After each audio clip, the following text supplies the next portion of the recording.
what is the episode 000, I guess, of the Anomalous Review, SCU's podcast. Uh, Thanks for taking the time to be here. I think we're going to do a long conversation today, and we're all spread out across the country. We're in like Oklahoma and Alabama and Texas and South Carolina. So there's a lot of infrastructure that has to hold up for us to have this conversation. I'm going to give each of we've got a lot of introducing to do because we got 4 people on the podcast, three guests and me. I don't get a bio, but I'm going to give each of you a little bit of introduction, and then we'll get to move around and talk a little bit about your personal histories before we move into the question about like what the Scientific Coalition for UAP Studies is and why we have a podcast and what what this organization is really interested in doing with the UAP subject. So without further ado, our guests today are Larry Hancock, Rich Hoffman, and Robert Powell. Larry's formal training is in history and cultural anthropology.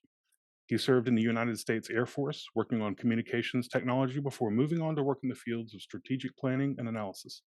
A self-professed document geek and something of a gadfly, upon his retirement, Larry began to hunt down and eventually publish several collections of then publicly unknown CIA and FBI documents, research that eventually culminated in books on Cold War history and on the inner workings of the intelligence world.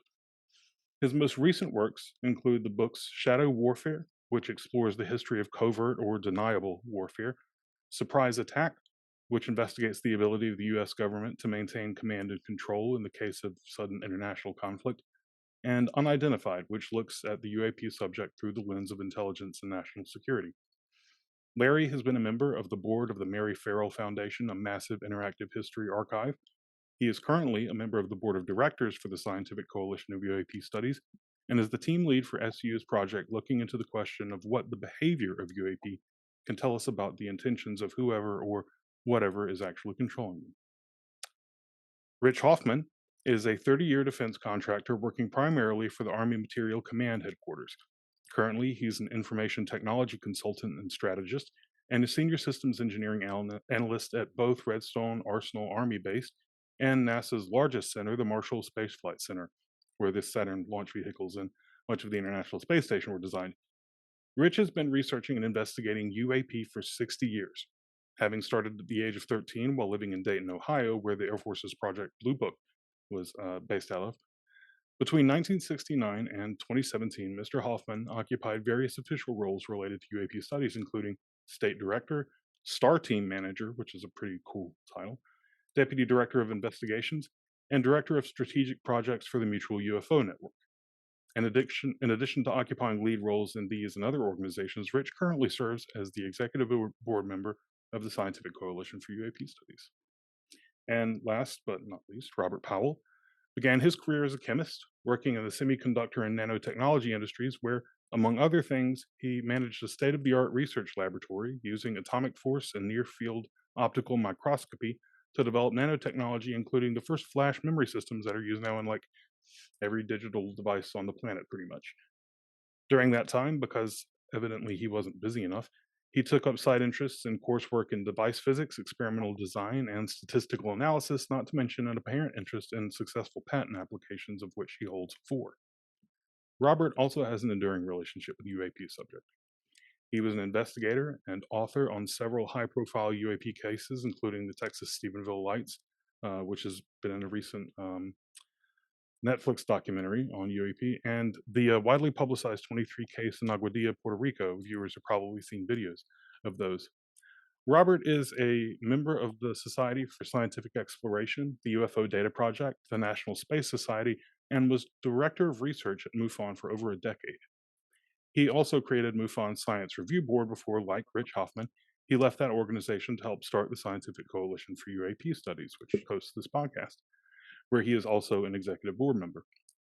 Robert has authored or co-authored a number of UFO-related books, including UFOs in Government, Historical Inquiry, and most recently, UFOs, A Scientist Explains What We Know and Don't Know, which just came out a few months ago in 2024. Gentlemen, welcome to the show, and thank you for being here. Thank you for having us. Yeah, thanks, Michael.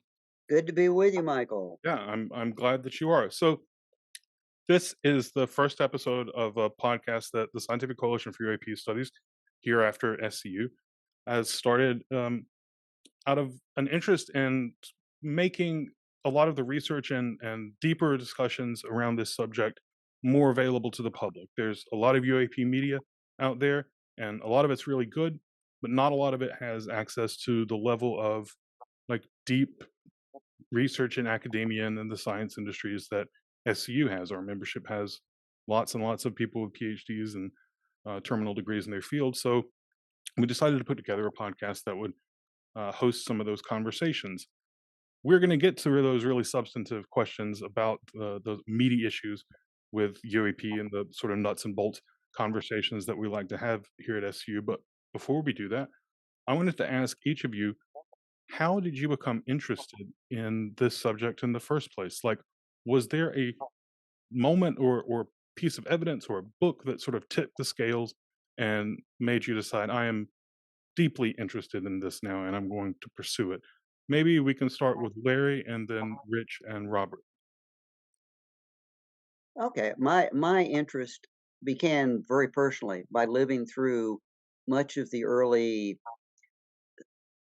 media reporting and coverage of UFOs back in the early 1960s, especially during the high level of activity in the mid 60s, 64, 65, 66, where UFOs were in the newspaper every day and in the national magazines every month, and just there was just a huge amount of attention. So you didn't have to go looking for it; it came to you. So UFOs were a topic. They were news. At that point in time, they weren't really history. Now they're history too, but then they were news. So that involved me. I did join a couple of the early organizations, the Aerial Phenomena Research Organization (APRO), NICAP, National Investigative Committee. Did investigate a couple of field cases, but not really that active in field investigation, and then kind of went off to have a career which involved a lot of travel and a lot of moves and that sort of thing, and followed the subject. The the library of books behind me is pretty comprehensive on the subject of UFOs, but kind of re-entered the subject after retirement and kind of reassessed the field and what was in print and what were the hot topics, and decided, as you said, Michael, documents have become very important to me. Document-based research, historical research, and so kind of along the lines of what Robert did, I decided I would do my own historical study and historical analysis, which led to the book Unidentified. But I'd been working and writing in national intelligence, security areas, Cold War history. So I pulled that all together in the book. And in writing the book, one of the things that actually struck me was that it would be possible to use some of the methodology and the techniques of what's called strategic intelligence. These are practices that were very well developed during the Cold War to assess what adversaries would be doing that you really couldn't study in a scientific manner in terms of repeated observations. In other words, they weren't going to continually show you what they were doing because that wasn't the name of the game. You can't put them in a lab or And whatever. Yeah. yeah, you can't put them in the lab. You can't ask them, "Would you do that again?" Because you can't set up in the same place. There's also the element of disinformation. So it's a very challenging environment. But So you there brought were, all of that together to yeah, to create a particular way of studying UAP when yeah. you got out of retirement and then got interested in it. That's fascinating. That's it. So can you? It's kind of like fusion. Can you put all that together with UFOs and what comes out? And so that's what I started to do in the book and tried to set up some models and approach it in a much more structured fashion. Yeah. Objectively with methodology with criteria. So that got me back into it. And actually, that's one of the things that led me to SCU because I was looking for a home for those kind of techniques, which are, to be perfectly honest, involve a whole lot of slogging, a whole lot of data collection, and a lot of grunt work. I Yeah, mean, somewhere that's between journalism and science. So it's a lot of skills. Rich, how did you become interested in this subject? Oh, I 60 years ago, I was age 13, right? Okay, so I'm talking about 13-year-old kid that's going to junior high school, and I was in a science class. It was eighth grade science class, and I had an instructor who obviously had an interest in the subject of UFOs and knew more about it than I did, because he added it to a list of topics that we all had to do a 10-minute presentation on. Mm. And I was late to class, and the only thing that was left for me to sign up, put my name next to, was UFOs. Had no idea what the UFO meant, and I went up after class and I talked to my science teacher and I said, "Hey, Mr. Bayshore, I signed up for UFOs. I have no idea what they are." He said, "You have unidentified flying objects." I said, "Well, what are those?" He Oh, you didn't even know what the acronym meant. Oh, I had no idea. No, I didn't know, none at all. In fact, the really funny part about the whole thing was that I looked up science fiction books, like My Trip to Venus or My Saturnian Lover or something like that, Yeah. and came back to this science class and delivered a bombshell 10-minute presentation, which I put the word bomb in there because it bombed it severely. And I got a D on the report. At least I showed up to that 10-minute thing. But and when we got to the question and answer, after I got done, there was a little question and answer, and then Mr. Bayshore, the science teacher, said, "Well, what about jet pursuits? What about this? And what about?" I said, "What book did you read?" That was not in my Saturnian Lover, and so anyway, the bottom line was I was like now curious, like what he was talking about. But a couple days later, I'm now going home and I'm listening. Well, actually, it might have been that same day, but I recall going home, and Walter Cronkite was on the news talking about the Lonnie Zamora case in April 24th, 1964. So he's talking about the fact that there was this, object that went out in this mesa, and there was like burnt, looked like burnt shrub or something like that, and there are footprints around it. And I'm going like, wow, that's pretty incredible. Now I'm living in Dayton, Ohio at the time, right? And a couple days later, my aunt says, "You want to go to a bookstore?" I said, "Yeah, let me go to a bookstore with you." And so we went off, and I went to Wilkie's News Agency in downtown, and I walked up and said, "Do you have any books on UFOs?" And I said, "Yeah, we've got one back here that might be interested in." And it was the report on unidentified flying objects by the former head of Project Blue Book, right? Captain Edward Ruppelt. Yep. And, I get this book and I'm now reading it. And right, the first sentence is already into a jet pursuit shooting at the object, and everything else. I'm going like, that must have been what my teacher saw, right? So, or read, Anyway, bottom line was I then became extremely curious and interested in, and it changed my whole life. I started collecting everything I could on this subject, every book, every newspaper clippings, the whole nine yards. And then I started, even at age 13 and 14 and 15, I was going around the city of Dayton uh, doing presentations on the subject Mm. as a little kid. I'm going around doing. And then the next thing I know for me was that Phil Donahue was in town, and he wanted me to be on the show, and I ended up on his show. And then suddenly Well, I became the UFO guy in Dayton, Ohio, and now I'm getting all these reports of everything from ghosts to Bigfoot to UFOs to anything that could move, that nobody could explain, was suddenly thrown at me, right? And anyway, that's kind of like what led me into this whole thing, and then I've just continued with it for 60 years. I just celebrated last month my 60th anniversary. wow. You have certainly made up for the bad presentation that you initially did in that class, I think. By the way, I did get to go back to that class Huh? years later. I went back, and Mr. Bayshore had me come back and went in to talk to his eighth grade science class, right? So I went back in, delivered an outstanding delivery of Presentation. this thing. And I asked, "Can you please change my grade?" He said, "No, no, not at all, not at all." So I tried to improve, and he was, throughout the years we kept in touch with each other, and he would always laugh. He'd see me on TV and radio and all this other stuff, and we would just carry on. But Uh, this was, while Project Blue Book was still in existence, Yeah. and up until '69, and so over the next 4 years or something like that, I would be connecting and bumping into like Air Force people that were investigating the same case that I was.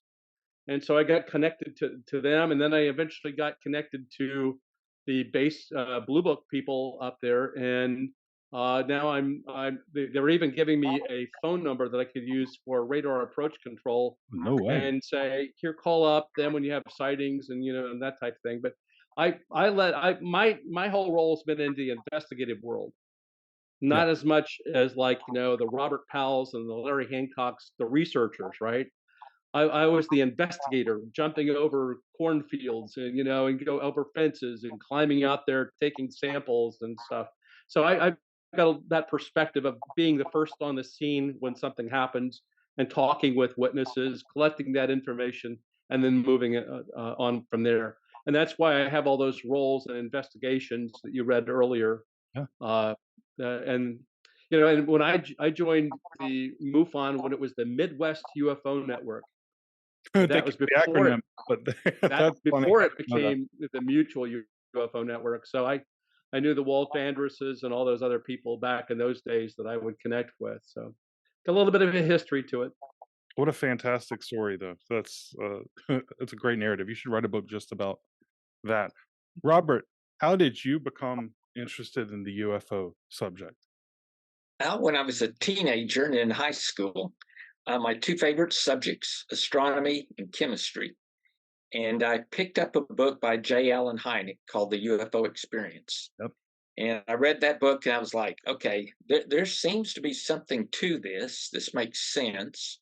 But I put it aside because, life comes at you.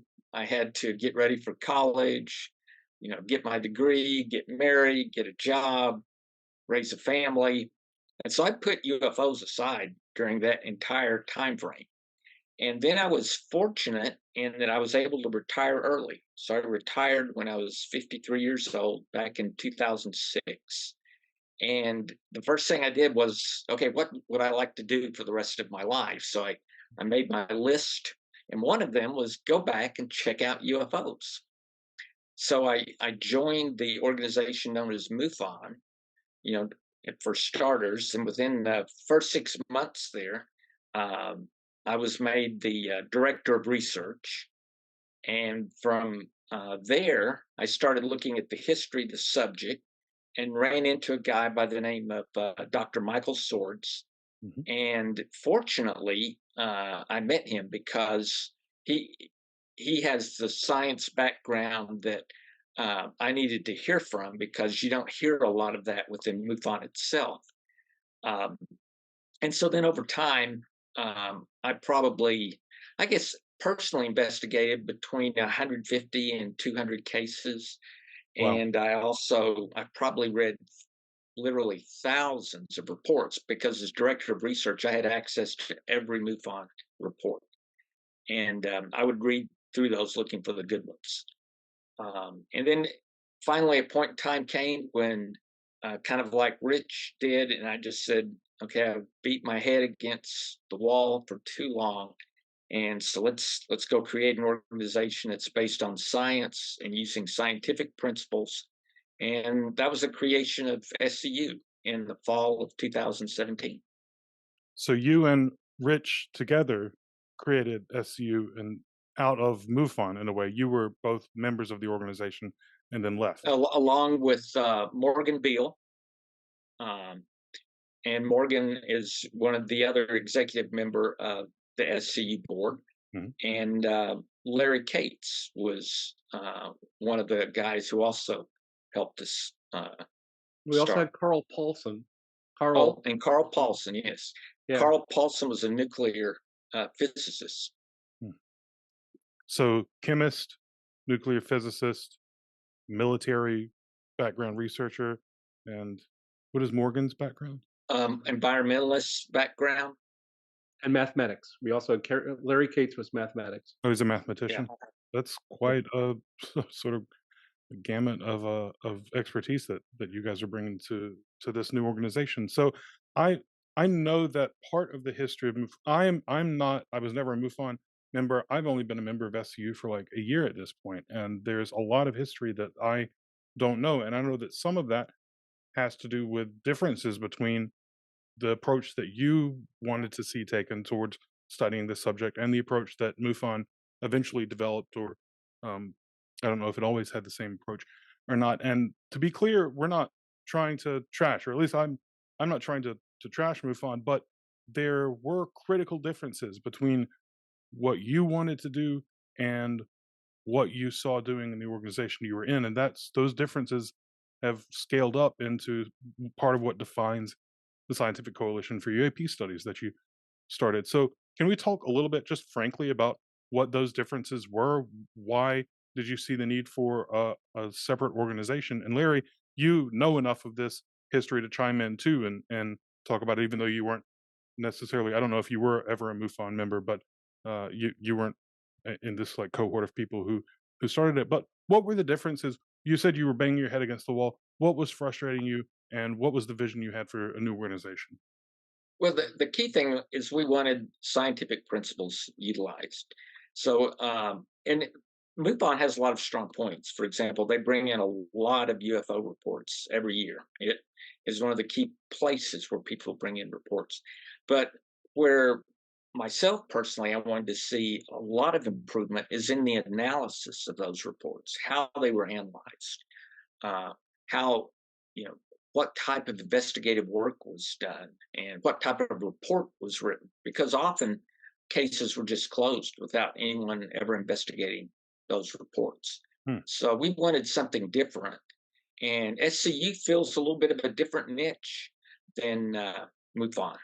We really concentrate on reports where there's enough sufficient data that you can actually do a proper analysis of the report. Yeah, let me also add to what Robert said. And I'll say this much: one of the primary reasons that I left is that it's a situation where, like much like Robert saying that the lack of the scientific treatment to cases. You had a lot of people that get into actually being field investigators and move on, or probably former witnesses who have a curiosity with the subject and now want to get into it deeper. It doesn't necessarily mean that they're scientific in their principles either. It means that they just have an interest in. So what we started seeing was that in a lot of their case reports that Robert would look at and I would look at and Morgan Bell would look at, and we did this on a periodic basis for these reviews. We would see that many times witnesses were giving much better information than the investigator who is supposed to be analyzing it, Oh, right? And so you'd see also their biases pop in on some of their things, like well, this was obviously a mothership or something of that nature. I mean, so you had the problem where you've got those people that are, I mean, they've gone through some sort of training to be able to do what they're doing, but they're just not scientific minded enough. And so the quality of the data that we started seeing from the MUFON reports were not there like scientists would want. Hmm. And so and so you want that kind of like level of data fidelity. You want to be able to get those good reports where they were thoroughly thought through very broadly. Did you check with the air traffic control people that were nearby? Did you check with that? No, it's just that I went and investigated it and I closed it out in 90 days and I made my suspense. Well, guess what? When we did the Aguadilla case, we almost did like a year and a half study of those cases. Well, in MUFON, you didn't have the process where you could do that. You had to close it out within 90 days, right? So why not So, and just it's it, modify MUFON? Why not just make it more scientific? well, you have to have leadership that's willing to make changes. And what we also ran across was the fact that we didn't have leadership buy-in to making a lot of changes. For example, when I started looking at the processes that were in place for actual samples, if you had evidence that you picked up Materials on or your something? case, Yeah. yeah, you sent it in. a lot of that stuff ended up on a shelf in MUFON and never ended up in a lab or anything was done with it. And so, guess what? A lot of investigators went to a lot of trouble to go in to do that, and it was not being properly handled. And so therefore, it's a big waste. And so we were finding things like that where processes could be improved and trying to make improvements in those things. And oftentimes it was not either accepted or not adhered to. And so I think that, and then couple the fact with the fact that they started to go on this thing where they were starting to buy into conspiracy kind of theories. Like which ones? And so presenters like in 2017, the presenter lineup for the conference were a lot of the people who bought into the ideal of blue aliens and what Obama being on the moon and everything else, or some sort of thing like that. Obama, is that true? Literally, you mean there's a theory that Obama was somehow on the moon? Oh yeah, I mean that's the kind of thing that was being presented by the crazies that were attending the conference. And I think a lot of us that were more scientific minded said, "I'm out of here." I mean, it's not only is it destroying MUFON's credibility, it's destroying my credibility. And so I've had it, and so I think I left personally on the basis of just that disrespect for science, and a lot of the scientists just walked out the door. Well, Michael, I think one of the things that I can add is kind of an outside view to that is I did take a look at MUFON when I re-entered the game, but to some extent, it's kind of like both Robert and Rich decided when the Air Force studied UFOs, they did it case by case. They looked at a case, they closed it out, unidentified, identified, whatever. When APRO and NICAP had done it in the early days, it was the same thing. You investigated a case, did a report, and you're done. So you ended up with a body of data that wasn't really a body of data. And in my world, in both behavioral science and in intelligence, the body of data is more than just each individual report. You do analysis off the total body of data. That's what's important.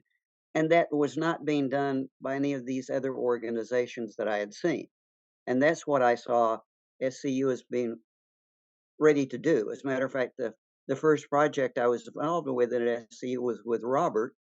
And every project that I've been involved with at SCU involves databases, curating data, building databases, using analysis tools to look at a full spectrum of data over multiple years to really to do some serious analysis. Robert, how many in the characteristic study, how many reports did we actually go through? I think I'm numb after that. Do you remember the total number? Well, the full database was 100,000. We were able to, eliminate a lot of those by previous work of other people, but we basically boiled it down from there to 301 cases.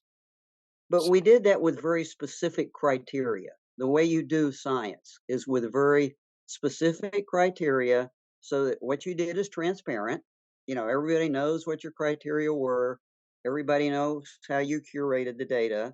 That's all transparent to everybody that's going to see the study.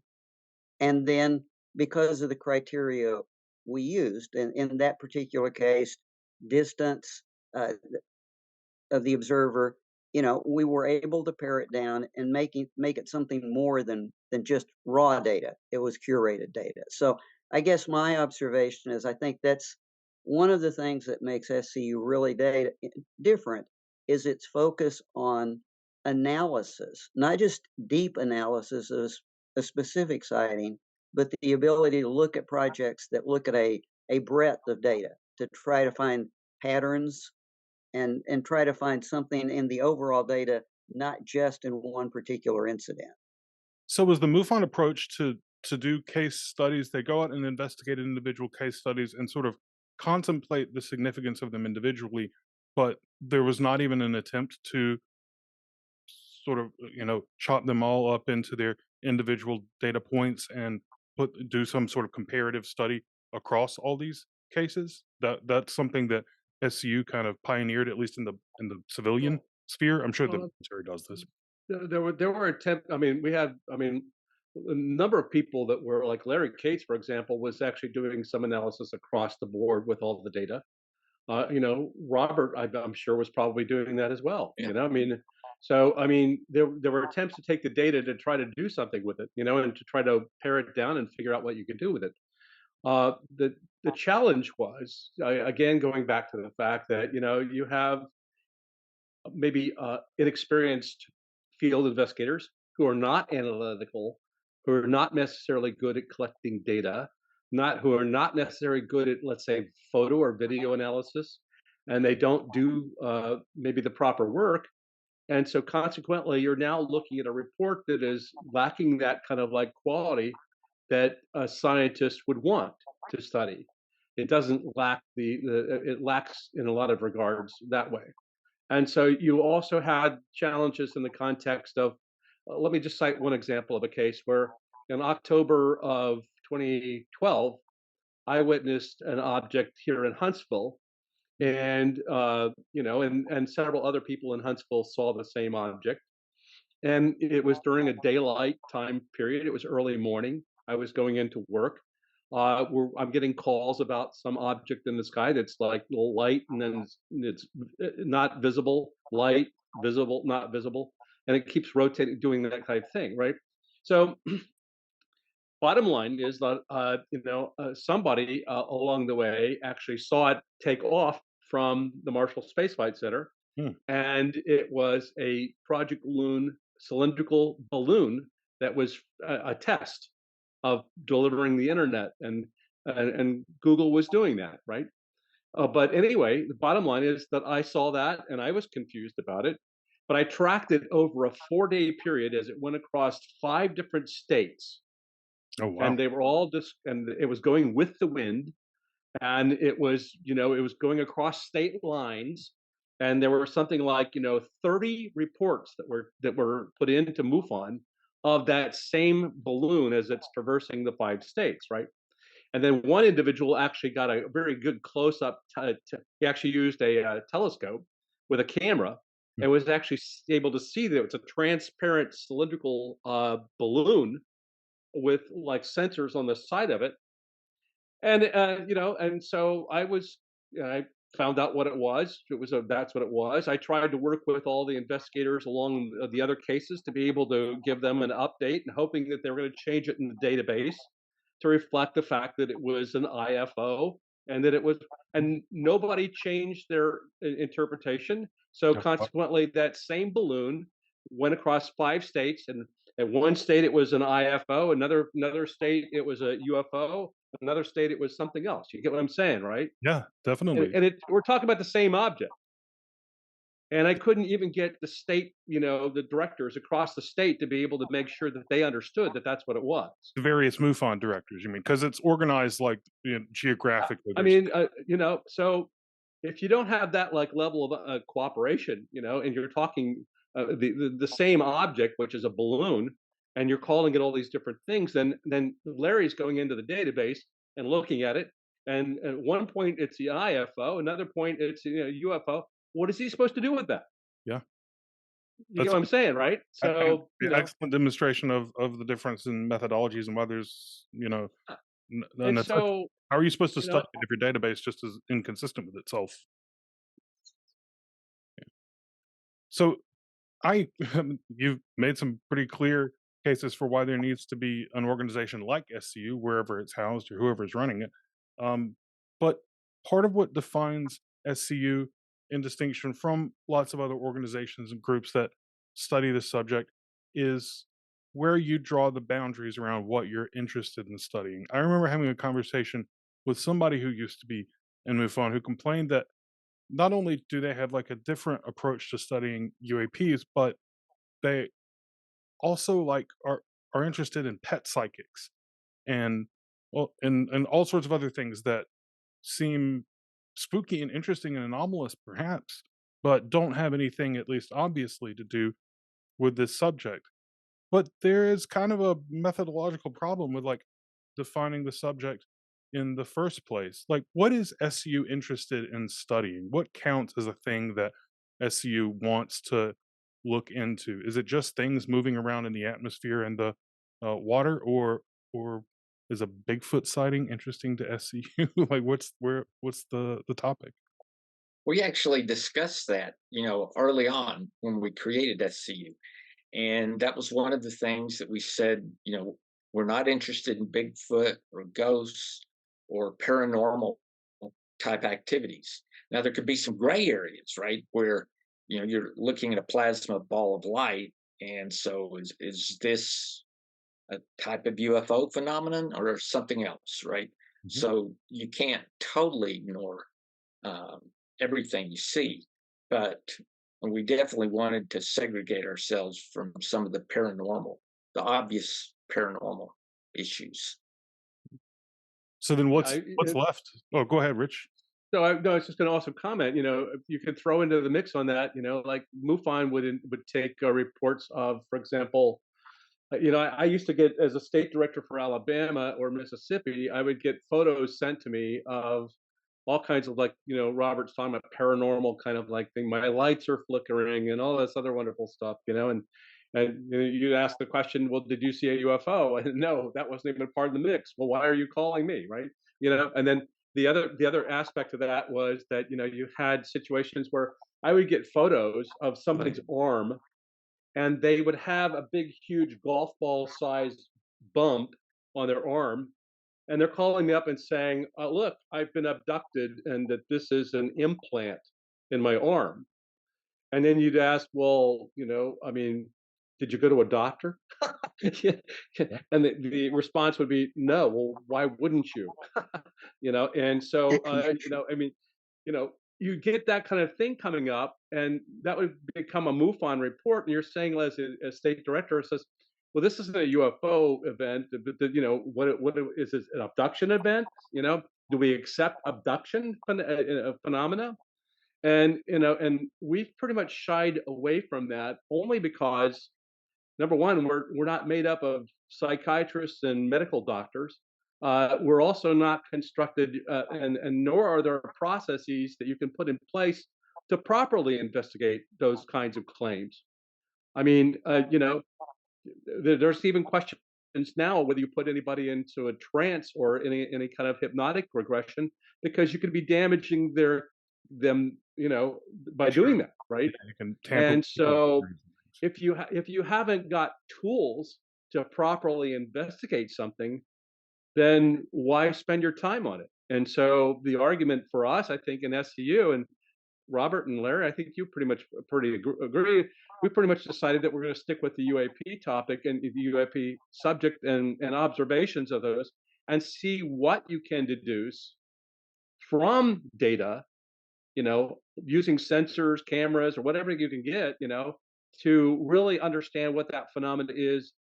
And you might, if you can at least just tackle that aspect of this, it might help you to validate some of these other areas at the same time. Like, for example, like, have we done a good job of investigating acoustically objects? Mhm. Do they actually make sounds? Do they not make sounds? But yet you might have somebody that's saying, I heard a sound or something like that, and that drew me out. So that, maybe that might be a little bit on the paranormal side, because that they're having a feeling of sound or something like that, and you're going outside, and maybe you do see something. But do we know enough about the sounds that they produce? And the answer is no. Well, maybe we will learn something from that that could conceivably help that other aspect of the paranormal, or what's usually thrown into that bucket later on. You Sure. get what I'm saying? Yeah. So you want to start with the tools that you actually have within this organization, investigate what you actually can investigate with Yeah. your expertise, and build out from there. It doesn't seem like you're saying, and I think people could understand you as saying, though, that well, we know UFOs are real, but Bigfoot and ghosts and things, that's just silly. And I mean, there's something really intuitively silly from the outside if you're not already kind of like convinced that this is a real phenomenon. There's something kind of comical about a person who's really deeply interested in UFOs, but who thinks Bigfoot or ghosts is just nonsense. But that doesn't seem like what you're actually saying. You seems like you're saying that we just have a certain set of expertise that we want to apply, and we don't know Right. how to investigate big feet or Bigfoot. Going back to my, when I was 13 years old and 14 and 15, I was getting ghost reports and all this other stuff. I decided early on, I said, I can't be a master of everything. I've got to be a master at least in one area. Let Yeah, me concentrate just on that one area. And I think that that's what we're trying to say, that we're trying to do is let's put the lens and the focus and the everything on that one area to see what we can come up with in the way of our an understanding, and thereby possibly help to learn about the other things. yeah. Yeah. There, did you want to add anything? Well, I was going to say it's not exclusive, but it gets back to the data and the analysis. That doesn't mean if you start out by saying it does have to be UAP associated, does not mean that you can't consider a report where someone reported an entity in a UAP with UAP physically adjacent to UAP, as long as it is UAP associated.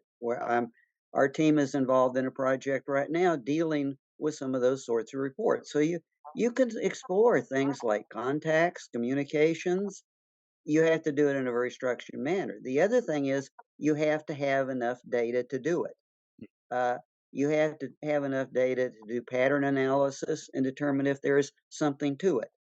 If you end up over, you know, 40 years and you only have 6 reports and none of them are all alike, and you have no pattern of when and where and how, then you'd have to just objectively say, I'm sorry, I don't have enough data to reach any conclusions. That's not dismissive. It's simply I don't have enough data. That's what science, that's what science does. There are a lot of people in hard science that are still waiting on enough data about neutrinos or Sure. That's gravity exactly what waves. I was It's like thinking about. we couldn't Neutrinos. even find one until 5 years ago. Now let us find 4, and maybe we can tell you something in terms of gravity waves. Okay, it same applies here. We doesn't mean we have to avoid those subjects. As Rich said, another element is curating the data. Hey, how good is it? And reaching an evaluation of that. If, for example, and you can be very straightforward with your criteria, it says like, if I had 3 observers observe an individual with a UAP, and that individual filed a report at the time with police officers or with Blue Book or something like that that said, yeah, I saw an entity associated with it. The entity attempted to communicate with me. If there's an actual physical report corroborated with other people, that's a lot different than someone who comes back 5 months later and says, "Well, I was put under hypnosis," and Hmm. there's a difference there. And again, is that exclusive?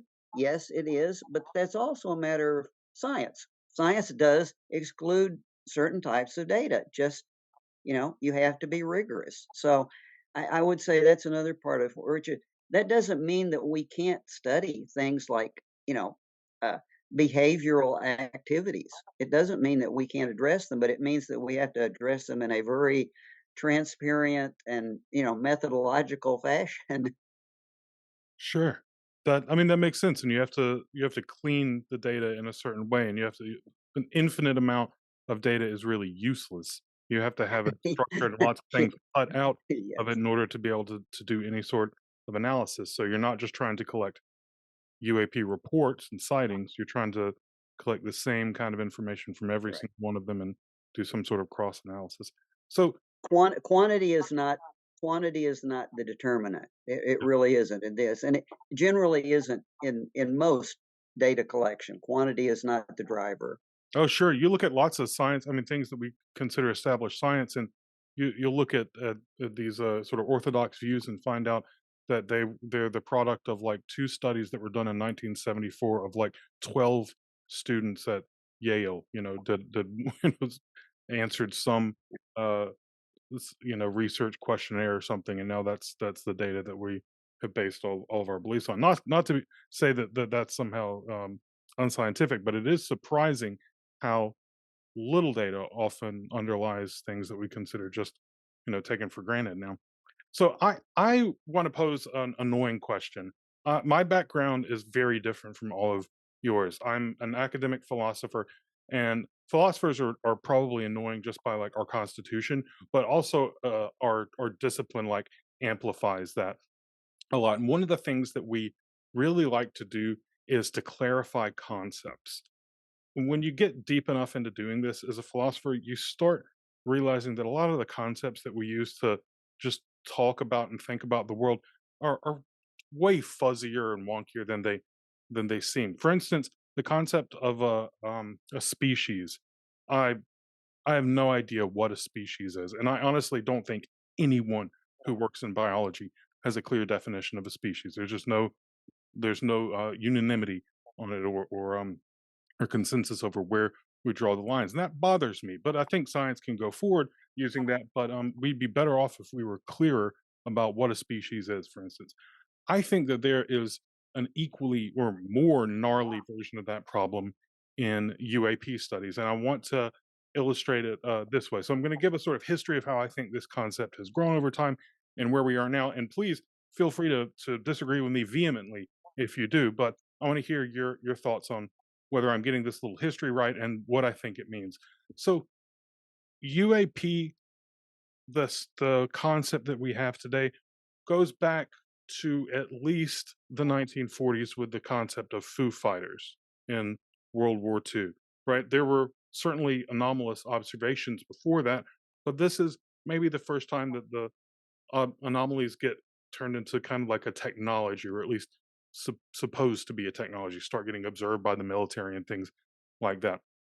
In World War II, our planes and planes from the Germans and Russians and all sorts of other groups were hounded by these spherical luminous objects that we don't know what they were. They outperformed us. They didn't seem to be able to be shot down and so forth. And there wasn't yet a stigma against believing in anything like that because the whole concept of UFO didn't even exist at the time. And pilots were instructed to come back from their flight exercises and report on anything they'd seen because we want to know if the Germans have some advanced propulsion technology. We know they were working on that. So you have all these reports now from World War II of pilots who've seen these objects that can fly in ways that nothing then certainly could have flown that way, and they called them Foo Fighters. But they were spherical, luminous orbs, seems to be the definition. Then in the 1950s, Kenneth Arnold, a pilot, spots some objects over Mount Rainier, and he describes them to a journalist who then kind of garbles the description a little bit into a headline that says that Kenneth Arnold saw flying saucers. What Kenneth Arnold said he saw was not saucer shaped. He said it moved like saucers skipping over the water if you threw one. But after that, flying saucer sort of becomes the term for weird thing in the sky. In the 1960s, that term gets kind of sterilized and bureaucratized a little bit into unidentified flying object. We don't know what it is, it's just flying and it's an object. Then, somewhere in the early 2000s, that term gets rebranded into UAP, which is variously interpreted as unidentified anomalous phenomena or unidentified aerospace phenomena or something like that. That trajectory is really weird, though. It's exactly the opposite of what we like to see in science because every step in that trajectory, we know less and less. We get more and more vague. A Foo Fighter is a very specific object. We know exactly what its properties are: spherical, luminous, moves around in the air. A UAP, by contrast, we don't even call it an object anymore. It's just we don't know what it is. It's a phenomenon. We don't even know if it's flying because flight is a specific activity. It requires wind resistance and lift and flight surfaces and propulsion and all that. And it's not clear that the things that we call UAP are actually flying in that normal sense of the term. So as this trajectory of the concept, this evolution of the concept has gotten vaguer and vaguer and vaguer, it sort of raises the question of how we actually define these things in the first place. Like, what counts as a UAP, and how do you go about studying something you don't have a rigorous definition of? I mean, So yeah, you also left out tic tac. I mean, just because the military observed something that looked like a tic tac, I mean, even if you look in the Roman times, they call them fiery shields, or Sure. you have the Vimana of India. I mean, so within the vernacular of the period of the time. I mean, then you had the flying airships back in the 1800s that were Yeah. coming up, right? 1890s. So there's each time period changes, right? One generation goes out, the next generation comes in, and obviously terms change, but then our understanding of those things can change. And the fact that the objects, if you took a Foo Fighter, and the fact that if the Foo Fighter went into the water, what did you call it? And we're realizing that these objects are transmedium, and then you try to find a word that fits, that's going to help you to understand the fact that it can go in the water, can go in the air, and it's no longer just flying, it's in the water. Well, the problem is trying to come up with a term that best exemplifies the nature of what you're finding out about the objects, right? And then to get everybody to kind of like accept a common term also requires a lot of cultural change and time and everything else for that to happen. So, I mean, yeah, and I think that the terminology will change again. To be honest with you, I think it'll change again based upon whatever our understanding is. And Robert, you're going to make a comment. Yeah, I guess I have a little bit different perspective on it. And I kind of what you're saying there, Michael, it has gone from being more specific, right? One term we didn't uh, stress as much was flying saucer, which is very specific. Hmm. Then it became less specific with UFO. Now, UFO became what it was in a way because a certain amount of stigma with that word flying saucer. Sure. And so the Air Force wanted to get rid of that stigma. And that's what happened with UAP, because actually Jay Stratton, who's the head of the UAP task force, I talk about this in my book, UFOs, he changed the word to UAP because he did not believe that he could do a briefing before Congress using the word UFO. Hmm. So he switched it to UAP, and that's what he told me. And I think that was an excellent move on his part because it helped, kind of like when you went from flying saucers to UFO, you got rid of stigma. Stigma comes back. Now it goes from UFO to UAP because of stigma. Um, but I would agree that the term UAP is a very nebulous term that can include everything from a drone to a whale that's swimming under the water that we have not recognized. I mean, it covers a huge area. Well, Michael, what I would chip in is I think actually you were right on the money with one of the first references you made. And in terms of science, one of the things that we are not have none, and I harp about, and I've been talking about is proposal. We haven't developed a taxonomy. You would not find anybody in the biological sciences, the genetic sciences that could operate without a taxonomy. And actually, just developing taxonomies has been educational in itself. Some of the bookshelf stuff I've got up here shows how much people have learned just by going through different iterations of taxonomy for living creatures. We have not done that, and we should be operating under that. We should be able to very specifically, kind of like what Rich said. Here's I'm doing a study on this, and this is what I'm studying. It's not a UAP. I mean, you don't. A phenomena is really hard to get your hands around. You Sure. know, you can't dial down too big on a phenomena. You tend to lose yourself. So one of the things that we haven't done is come up with a meaningful, acceptable taxonomy to drive a lot of this. But Yeah. the other thing, which I really find fascinating, is you brought up the Foo Fighters. When I went back and was doing unidentified, I looked at the intelligence reports, and one of the fascinating things I saw in the intelligence report is the intelligence analysts were very good at slicing and dicing. Foo Fighters did not mean anything to them because they didn't give them any information that was usable. Hmm. Okay. However, when they started parsing down their interviews, and kind of doing like what Robert and I did in one of the projects, characterization projects. It's sort of like, I am not going to take a description that's not concrete enough for me to get something out of it. Like, I've got to know where this really is a credible enemy weapon or not. When you do that and you look at the reports, you find out that the pilots during World War II correctly and concretely identified every single German new tech weapon, whether it was a jet fighter, whether it was a rocket propelled fighter, whether it was a ballistic missile. You will find in the intelligence reports excellent characterizations of all of them. And it amazed me that they would actually put those into field reports and distribute them back to the field. Kind of like, look for this. We're pretty sure this is a new German weapon. We want so it part of it depends on how you process the information. If you don't process the information to add any value to it, you never get anywhere. And I think that is, again, if they had treated it just as a phenomenon, just like Foo Fighters. Foo Fighters, interesting report, but am I learning anything from it? No, not much other than pilots see lighted object at night. Okay, that's what I learned.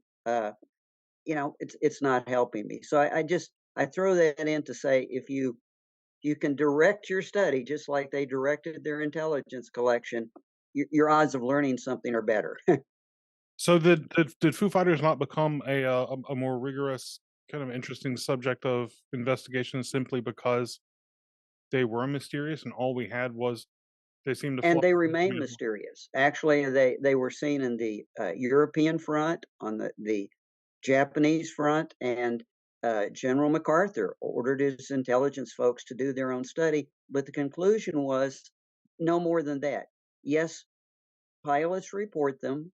They don't, actually, the Foo Fighters never cause any damage that we can find. Now, I'm repeating what the intelligence people say. So at the end, it was just kind of like, fine, we're not going to study them anymore. If they start doing some damage, we'll study them, which I'm sure Rich and Robert will go, well, that sounds a lot like Air Force and Project Blue Book. It's like they never did any damage, so we can stop now, right? The other problem that you have is that even with the Foo Fighter phenomena, you're calling it like they're all the same, and Sure. they're not all the same. Okay, you're using a term to describe the fact that you had something, and it came from like what Smoky Stover, and where there's food, there's fire, or something like that. But the bottom line is, you have humans trying to convey to you some unknown that they saw, and they're using terminology that will help you, hopefully you'll understand. And so, going back to you pointed out flying saucer with Kenneth Arnold and all that stuff like that, and caught on. Nobody knew what to call them. Were they flying discs? Were they flying saucers? Were they flying whatever? And the same problem we run into was, like if a witness looks at an object, and let's say that they're looking at a nighttime sky and they see a light. And let's say that, is that light solid, or is it just a light? Is it a ball of gas or something like that? Is it a plasma? And so you have these multiple things that could cause something for you to see a light at night, including a planet, including a star, right? So I investigated cases where I had 30 people all looking at the planet Venus. That was a very exciting evening, by the way.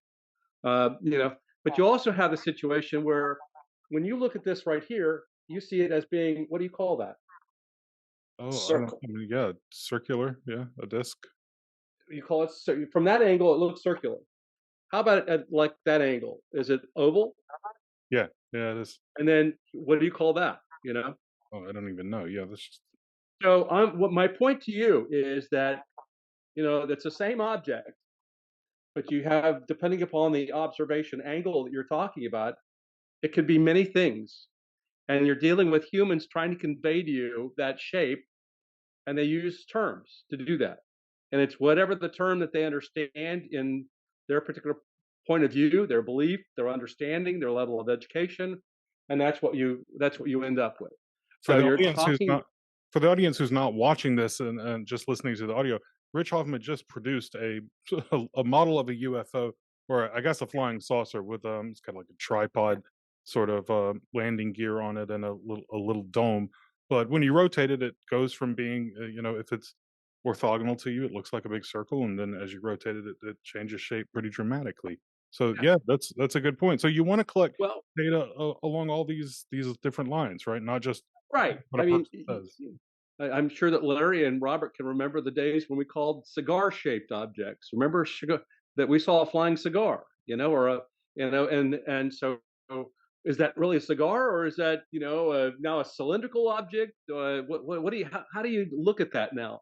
And so our terminology for shapes from people who don't spend a lot of time looking up or even considering that, you know, is where we struggle the most. It became a tic tac because somebody knew what looked like a candy, and so so that becomes a problem. Well, I'll add Robert, and Robert should discuss. The only way that you can overcome that is you have to be, again, very specific about the data that you're collecting.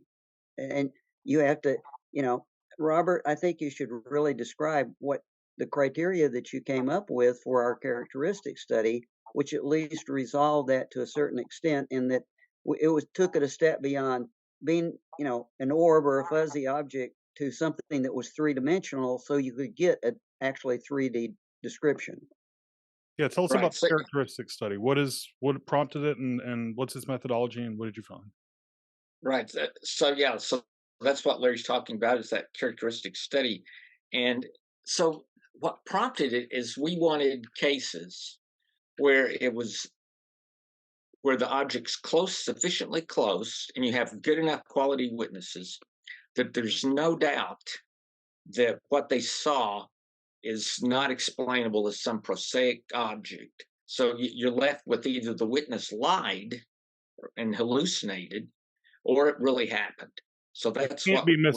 misidentification. You're looking at Right, only cases where misidentification is not a plausible thing. It's close enough and clear right. enough that Yeah, it's not a plausible explanation. So the way we did that is we started off first. Any case had to have a report. Someone had to have investigated it and had gone out. Otherwise, it could have been a wonderful, true case of a UFO, but if no one investigated it, it's worthless. There's nothing we can do with it. so it's not So enough for that, a person to report their own thing. You need to send somebody to investigate also. right, someone needs to have investigated and analyzed that case report. Which So is the that value of eliminated. MUFON, by the way. Let me point out, and Robert, you would agree with this. That's where MUFON shined, at least because it did go out and investigate and help to eliminate some of the ash and trash. Correct? Right, right. Depending on the quality of the Yeah. individual investigator. Right. So that was the first criteria. Okay, our next criteria was that the object had to be in size roughly 0.15 angular degrees. The moon, that's about What one does that third mean? the size. That's about one third of the size of the full moon. Okay. So that way it's large enough that you can see detail on the object. You're not looking at a point source.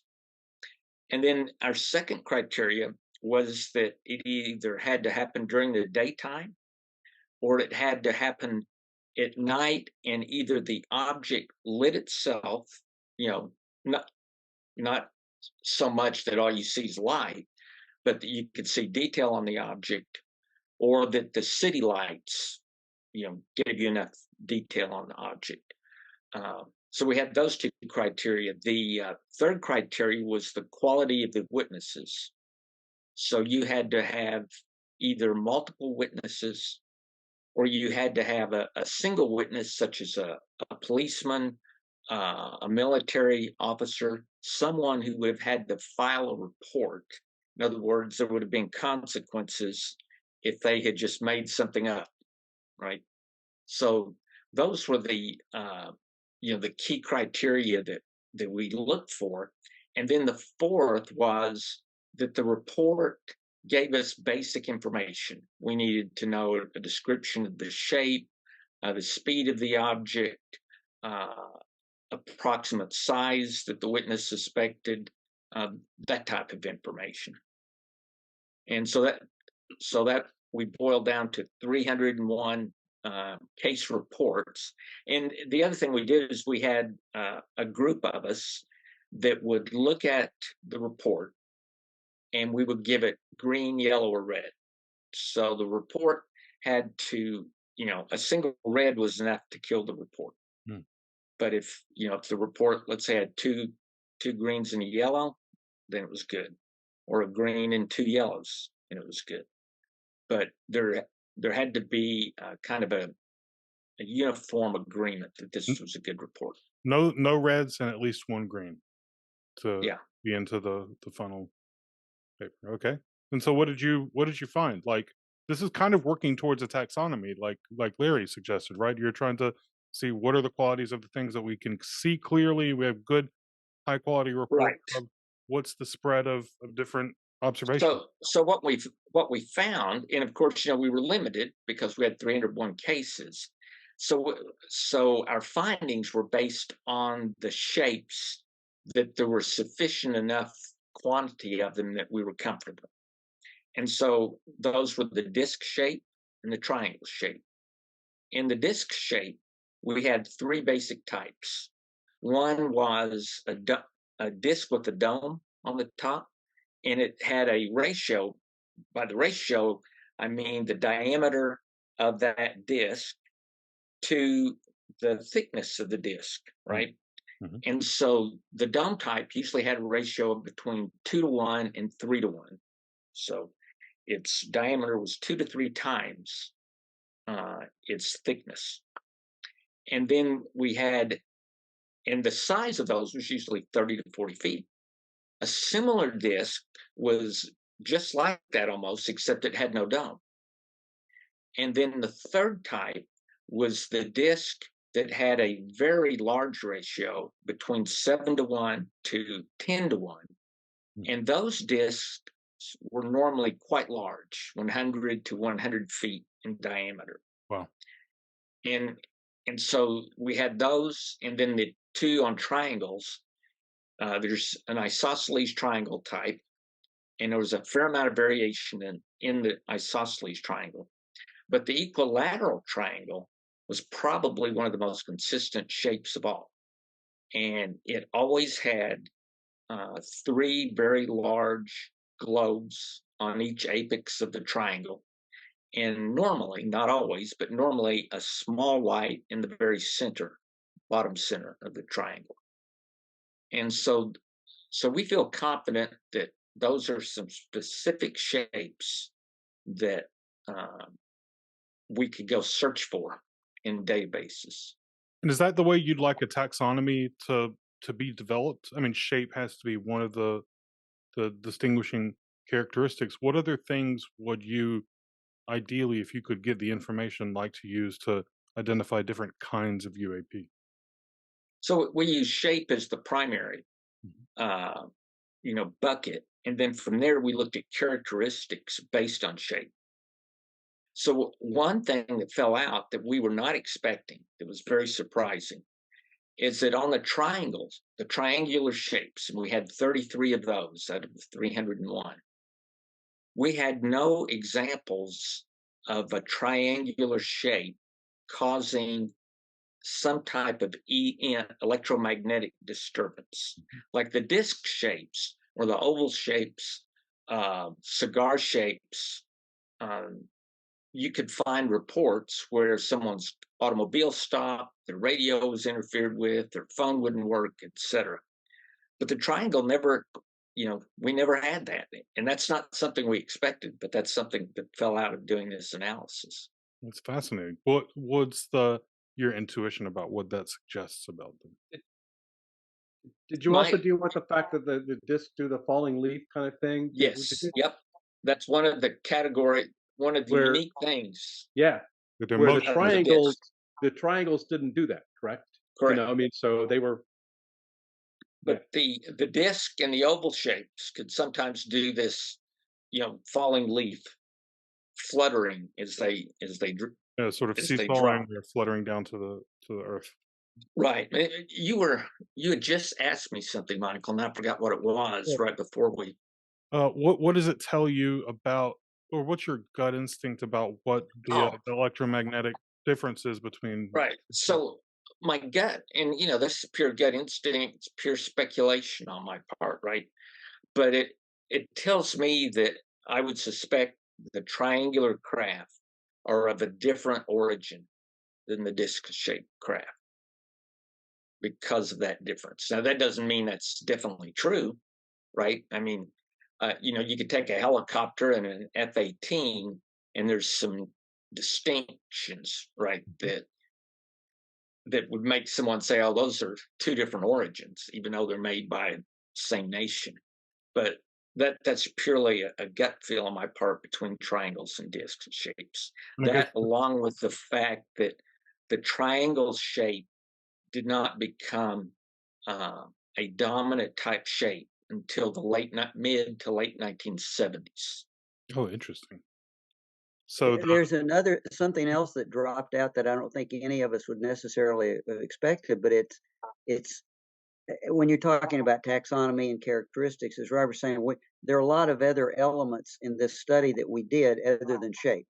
But one of the things that emerged is the shape does not matter in terms of performance.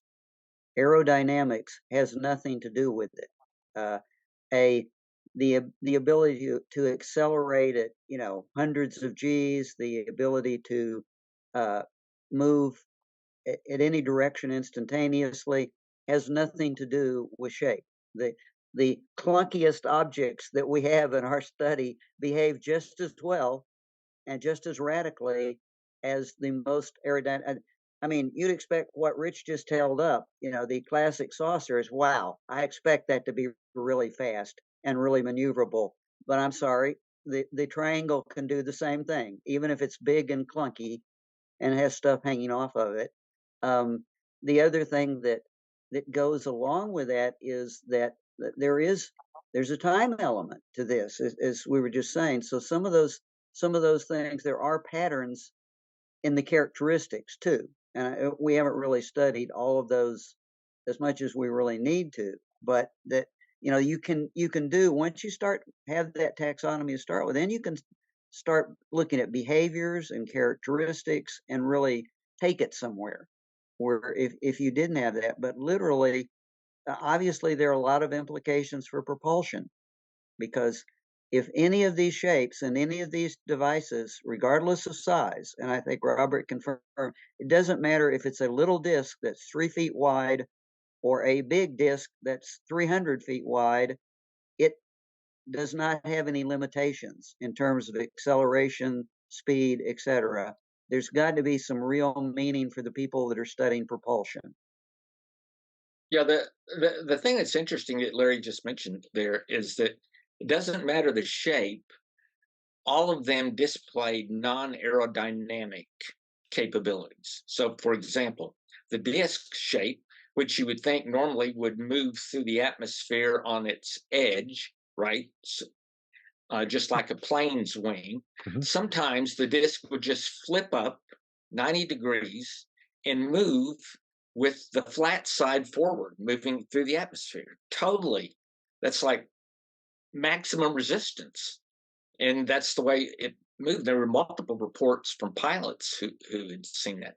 The triangle, were several reports, one from a math professor, where the triangle actually would spin as it moved through the atmosphere. I mean, again, totally non-aerodynamic. So that did seem to be a commonality across all shapes. Inertia and gravity do not appear to be major factors in this. Yeah, inertia especially. Yeah, inertia doesn't seem to be a problem. So I was talking to Kevin Knuth about this very thing and some of the analyses that he's done of UAP performance, and he put a few numbers to it from a few case studies where he said that in one case, I think this is the Nimitz case, that if you just assign a really, really conservative lower bound to the mass of the object, that it had to be pulling like 5,000 Gs, and the amount of energy it would have taken to accelerate it is greater than if you hooked every single nuclear power plant in America up to the thing. It wouldn't have enough power to do that. And then the amount of energy needed to break it, to stop it, is also incredible. You know, it should be like 300 Tomahawk missiles exploding at once or something. So uh, that indicates some pretty amazing propulsion technology, but other behaviors like their ability to go underwater, at least we have, I think, conclusive evidence that at least some of these things can go from low Earth orbit to atmosphere to beneath water and back out again.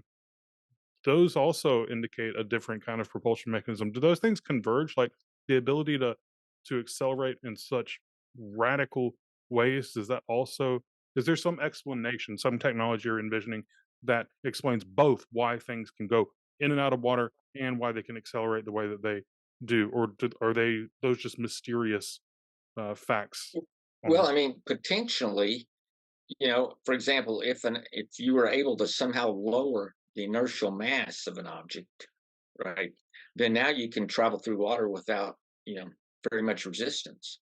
Or if the method of propulsion is some type of warping, right, of a field around the object, and so the object's kind of encased somehow in its own little environment, then it's not, so that it doesn't really interact with the atmosphere or the water. It's fascinating. I guess we're just left to speculate. This is Right, just speculation. Well, the SCU has propulsion teams. No, you don't. You're not left with speculating. Honestly, that's the reason the SCU has physicists and and it has propulsion teams. That that's there's a step beyond. No, the good news is you don't have to stop there with that data. It doesn't. If you had that data about an aircraft, or let's not even call it an aircraft because that's right. If you had that data about anything, you begin with the data, right? Actually, back to the taxonomy, calling it a UAP probably is, it's like, no, you've got data, use the data, reverse engineer the data. Okay. which is what we tend to do. We take observations like that, and science will then try to figure out, well, how do we do that, right? So ultimately, you have these observations of things hovering. Well, can we hover? Well, yeah, we've got aircraft that can hover, or at least stay stationary. But if you take a look at them, they're using, like, they're putting propellers or jet engines pointing to the ground to keep them in position. I mean, so, but that's not what they're doing. So we have got to come up with another design. So science advances based upon observations like that, and then we end up trying to see if we can create that or duplicate that. And so down the road, we might be able to figure out how to do some of those things, but it's going to be way down the road, and we haven't advanced to the point. And we have, I mean, you can't take a submarine and throw it in the air, expect it to fly, right? So it works on different principles. We develop things for that medium. These things are not doing that. The same object could go in the water, perform equally as it is in the air, and so we don't know how that's happening, and so we have a lot to learn yet. But it's not unusual in science. My Right. astronomy magazine that I get every month, there's an article about, well, we just collected more data with Hubble or this new telescope or the gravity wave detectors, and now we don't understand what we thought we understood. More data often puts you in that position. And then next month, I'll get another issue of the magazine. It says, okay, 3 different teams ran models, okay, with supercomputers, and now we have 3 competing theories. And over time, it shakes out. And with the more data processing you have and the more people, modeling is how we get from one point to the other, because quite frankly, modeling generates theories, and theories get into competition, and somebody wins via the data and somebody loses. And I have no doubt at some point in time there will be a Nobel in play for someone who models this propulsion. So let's talk about how SCU is trying to actually study these things in sort of the way that you're talking about, getting data and analyzing it rigorously and finding things out or producing models or at least theories. So there's several projects that SCU is currently engaged in. There's like a USO or unidentified submerged object project that is in some stage of development. There's one called the Computational Fluid Dynamics Modeling Project. There's a few propulsion investigation projects, radar signatures. What tell us a little bit about those. Who wants to take USOs? That's a pretty interesting subject. Well, yeah. So the USOs, I believe we've identified somewhere in the neighborhood of 1,600 to 700, 1,700 interesting USO cases. And what the team, has been doing is trying to rate those cases as to how strong the cases are. So doing So the same sort of like green light, yellow light, red light analysis that they did of the ones in the other study that we talked. yeah, well, I think the team is still trying to decide exactly how they want to do it. So I don't know if they'll do it exactly the same way.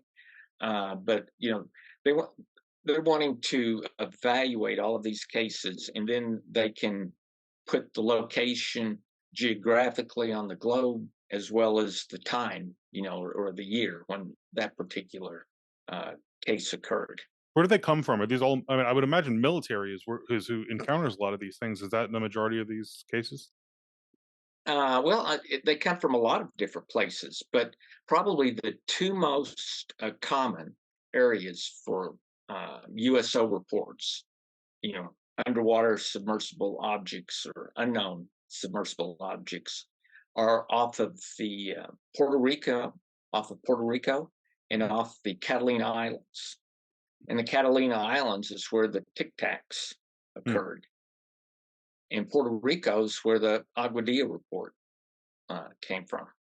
So those seem to be the two most common locations. And of course, could be completely by happenstance, but there are deep trenches near both of those areas. And it's not just that we have more observers there. You actually think there's a disproportionate number of sightings or encounters? Right. Yeah, it's not because we have more observers in those locations, but that's one area, Michael, that the previously when we looked at USOs that we tried to figure out is how do you statistically evaluate that, right?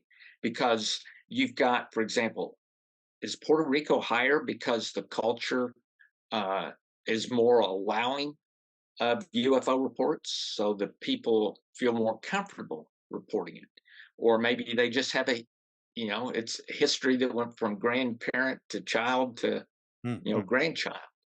So Less that's one of the difficulties is how do you statistically weigh that, and then you've got shipping lanes, right? Like on land, it's easier to do because you can look at your population densities and a location of your military bases and airports. But for the ocean, it's like shipping lanes that you're dealing with, plus land masses that have population areas.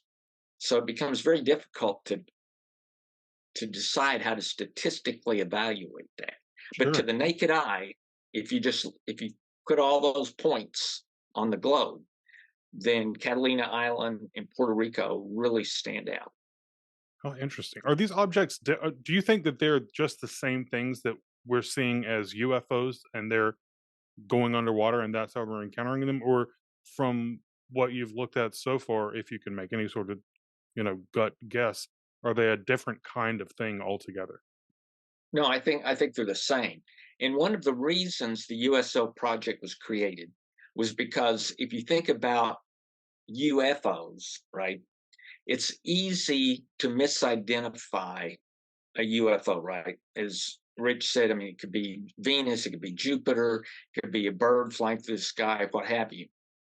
You're less likely to misidentify something that goes into the water or is coming out of the water, Oh, good point. right? And then flies away.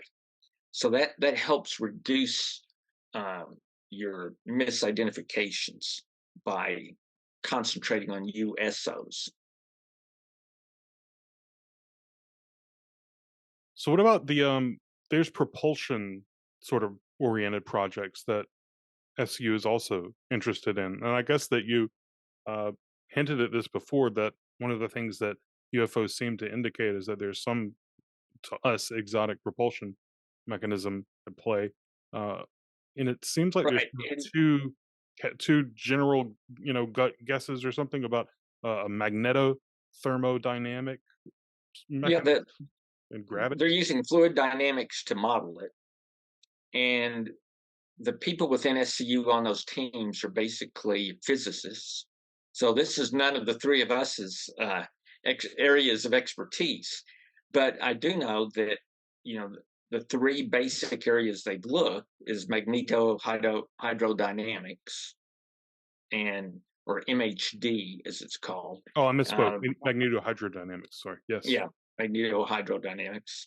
And then another area is, minimizing the mass of an object and how would you model that? How would that appear? And the third is related to the, if I can never pronounce the word properly, but the Cuvier theory where you, Alcubierre or Alcubierre.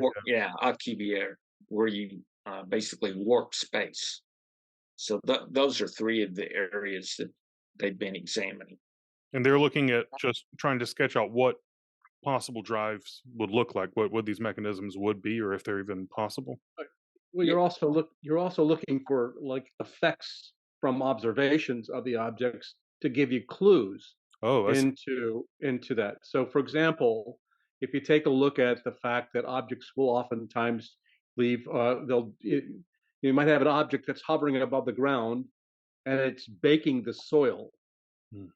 It bakes the soil. So, is that an indication of microwave radiation or a field around the object, which is now baking the soil, like in the Delphos, Kansas case, and a couple other cases, right? Or you're also looking at, like, for example, in the Nimitz case, where you had Commander Slate in the upper berth F-18, who is looking and describing the fact that he's seeing a mirage-like effect around the Tic Tac. Or you might have an observation of an object in water where it's doing something like displacing the water, like we saw with the Aguadilla thing, or in other cases where you might have heating up or steam or something like that associated with that. And there's reports of all that kind of stuff with the phenomena. So bottom line is you're hoping that the physical effects will give you some sort of an indication of potentially what could be among those different things, whether it's MHD, whether it's Alcubierre, whether it's some other kind of like thing that might be coming into play. So if Well, they're interested in saying what would we expect to see if these mechanisms did exist and were being used, and how do those expectations actually show up or not in the reports that we actually have? That's fascinating. I was talking to Kevin Knuth again about this, and he talked about how there are some videos or photographs of UAP that have sort of concentric rings around them if you analyze them properly, some sort of atmospheric or some kind of disturbance. Maybe it's a photo. Um, Well, there's been photographic. question of gravitational lensing. There's a whole variety of other kinds of things, but yes, you're looking for, again, instances where you might have taken a photo or you had radar or you had something where it indicated, the object had some sort of unusual thing that might be tied to propulsion that you could actually deduce something from it. and I think from the behavioral science guy outside of all of the physicists, one of the things that's most interesting to me is everything Richard and Robert just talked about. You heard the word field and you heard the word field effect. And to me, when I hear propulsion, the classic thing is, okay, push, pull, whatever, and that's propulsion. But we're in an entirely new game here. Whereas Robert said, if you can create a field effect where you have no inertia, life is real easy. I can put an outboard motor on the back end and make a lot of progress. It's takes you into a whole entirely different ball game in terms of field effect studies, which I think all three of those that were mentioned are essentially field effects. So a lot of that has to do with having physicists who can approach it more like Rich said. It's kind of like, okay, let's not just talk about propulsion the way we know it. Let's look at what we're seeing, and again, reverse engineer the effects into what might be going on. So it might be the same case that we had when we were calling them flying unidentified flying objects. Well, they're not really flying in the sense that we use that term. It might be the case that these objects aren't even exhibiting propulsion in the way that we normally use that term. They're not actually using force to move themselves through the Right. atmosphere or something like that. You, I Completely mean, you take you know, we talk about lift, we talk about drag, we talk about all these other things in the atmosphere, right? When you have an object that has no apparent propulsion system and it's a solid metallic shaped, disc shaped object or something like that, where you're not, you're not shooting something out to propel you forward. I mean, and you can't see anything like that on it. You got to be talking about some sort of like exotic kind of technology that we don't really understand, and conceptually you're trying to figure out, well, how could you do that? And then, I mean, negating mass. I mean, come on, like, what can we do that can do what the Nimitz case, where the object does, drop some 20,000 and suddenly stops above water, and not have a sonic boom, and not have something like that, and it did it in less than 1 second. I mean, how do you do that? And five not, miles in a second or something like that. how do you not disrupt the atmosphere? How do you not have the kinetic energy release? How do you not have all that stuff? And that we just shake our heads because we don't have anything that we can think of that can do it. At least that we've thought well enough.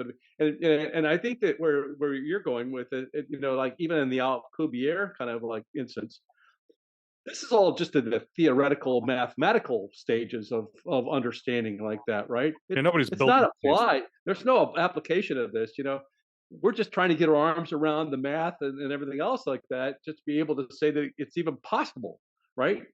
And so this is something, you're dealing with something that's like maybe thousands of years down the pike, but it's in front of your face now, and it's been in front of your face since Stephen Foo Fighter days, right? So it's But going to lead. then that doesn't mean you shouldn't study it. I keep thinking back to the papers I read, which were actually by scientists that were written that, rockets won't work in space because there's nothing to push against. Wait, hold on. Now, wait a minute. Let's not let that stop us. Okay. Exactly. Yeah. We don't want to give up just because our theories kind of don't comport with our observations or whatever.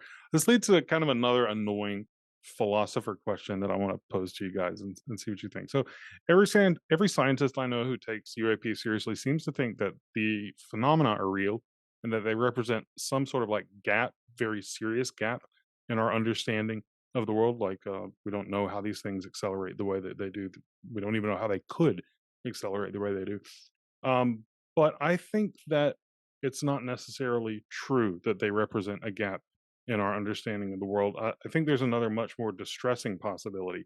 So it's right to say that UAP represent at a minimum some sort of essential but missing piece in our scientific worldview, like maybe a quantum theory of gravity, something we don't have but we know it must be out there. But it may be worse than that we have a gap.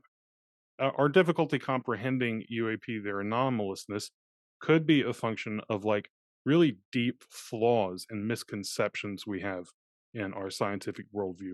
It might be that we need a better theory in physics that'll make sense out of the anomalies, but it might be that our current science just cannot ever be reconciled with what we're observing, and that we have to undergo some sort of paradigm shift. Those are like these really violent dismantlings of our understanding of the world, after which we redraw the boundaries of what we even think science is. And when we redraw those lines after a paradigm shift, there's no guarantee that there will be anything like the familiar distinction that we currently make between science and non-science. And I think that poses a kind of existential dilemma for the scientific study of UAP. Either we're missing some very important tool for the job, that's the gap sort of theory, or our tools, our scientific theories and our methods are themselves obstacles to ever understanding the phenomena itself. So to put it in terms of a simile, it might be like using miasma theory from the 1500s to understand cancer today. I mean, we used to think that diseases were all caused by some sort of bad air, and using that theory, we would never ever come to an understanding of how cancer works. We have to dismantle the theories themselves.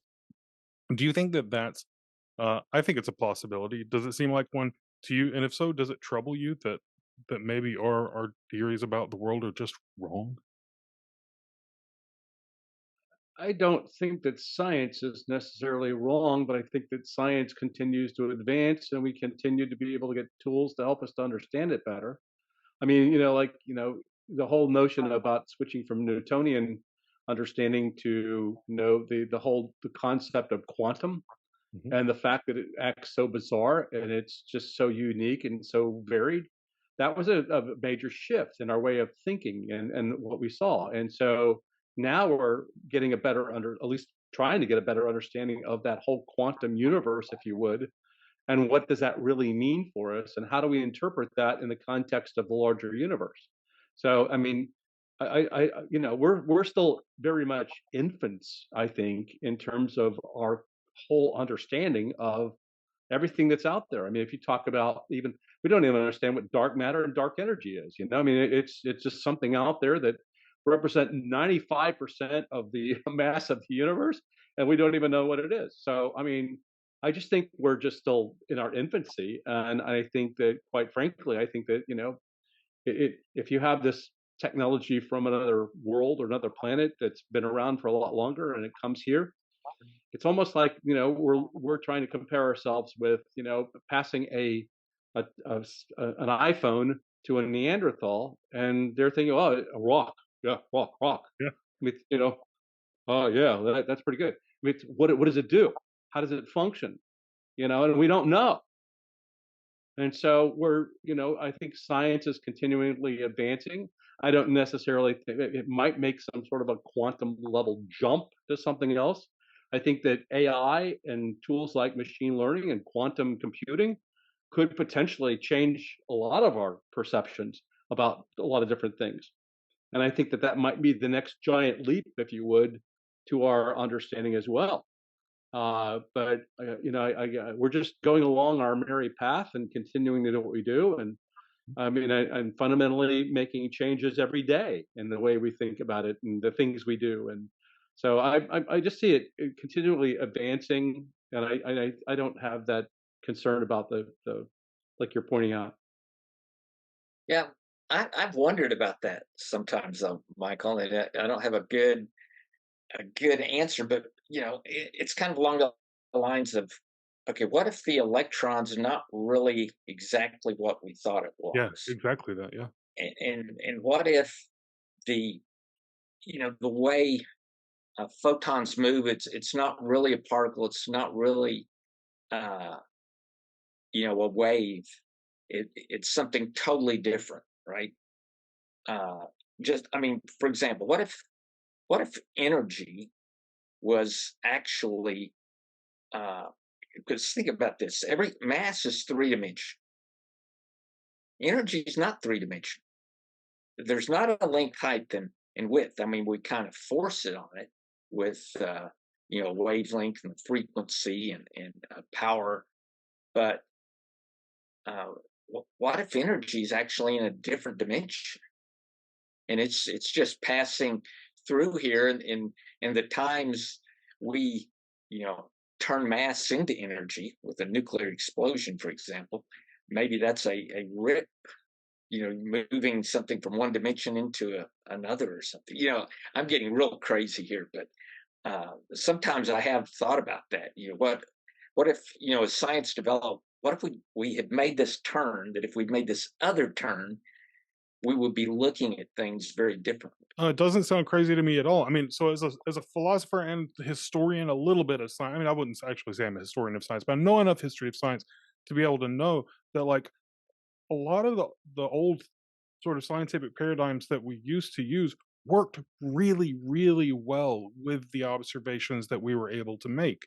They just failed at the point that we started being able to make new sorts of observations. Like the Ptolemaic system was really good at being able to predict the precession of heavenly bodies and things. It was just very good at that. When we started being able to make new other sorts of observations, when we made telescopes, it sort of fell apart. I mean, I think the electron example is really good. Like, you can construct consistent physics that doesn't make any appeal to electrons. There are philosophers of science like Bas van Frossen at Notre Dame, who is a skeptic about the existence of electrons. You think they're a good, useful theoretical tool, but probably they don't really exist in the way that we think so. And it might be that what makes UAP so anomalous to us is the fact that we're working on some theory of reality that is just totally different from what it actually is. Kind of like what you're saying about, maybe energy being in a different dimension. Larry, what do you think about all this? Is this just Well, I keep looking up at my bookcase, and I've got several books on physics that say, I think one of them is The Trouble with Physics, okay? But what they all posit is that it's not really science's fault. It's not a problem with methodology. It's a problem with experiment. I mean, it's kind of, and I don't want to enter into the philosophical realm, but oh, let's do it. Come on in. when you just conceptualize, when you just think about it, it's philosophy, and you come up with models and you come up with scenarios and theories, but it's only like the physical experimental physicist starts messing around and trying to break out we think there's a nucleus, can we break it? Okay, what comes out, when you start, if you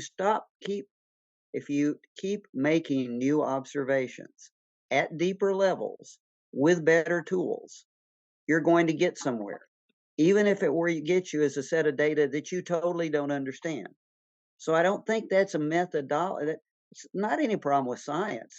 It's not a problem with the methodology.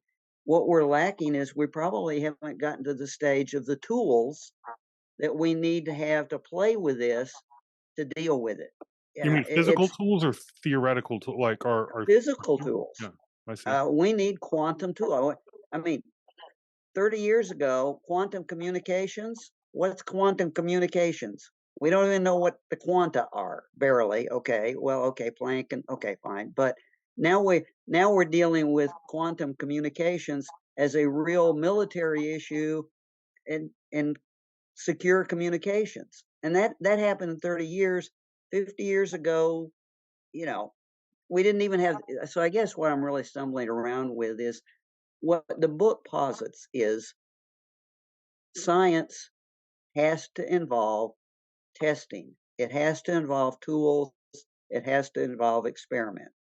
So don't give up on it until you don't give up on the methodology. You just look for better tools. So no, it doesn't really trouble me because I just assume we haven't got the right tool set yet. Well, But I then I'm a guy who can't get a gas engine to start, so who am I to talk? well, yeah, we had enough problems with Zoom already. It doesn't bode well for our understanding of UAP. Let me we've gone over what we normally do, but this has been a really good conversation. I want to hit you with one. We have some wrap up questions that are kind of fun, but I want to hit you with one more substantive question that I feel like we'd be remiss if we didn't touch on, and that is the frank question of what the hell these things are. There's lots of theories about the fundamental nature of UAP. They're crypto-terrestrials, they're extraterrestrials, they're time travelers, they're the null hypothesis, they're all just hoaxes or something. What is your, and I'm not going to hold you to this, but I want to know your leaning. What if you had to bet on what these things are, and if they're even just one thing, what would each of you say you think UAP really are? Well, I'll take the first shot at that.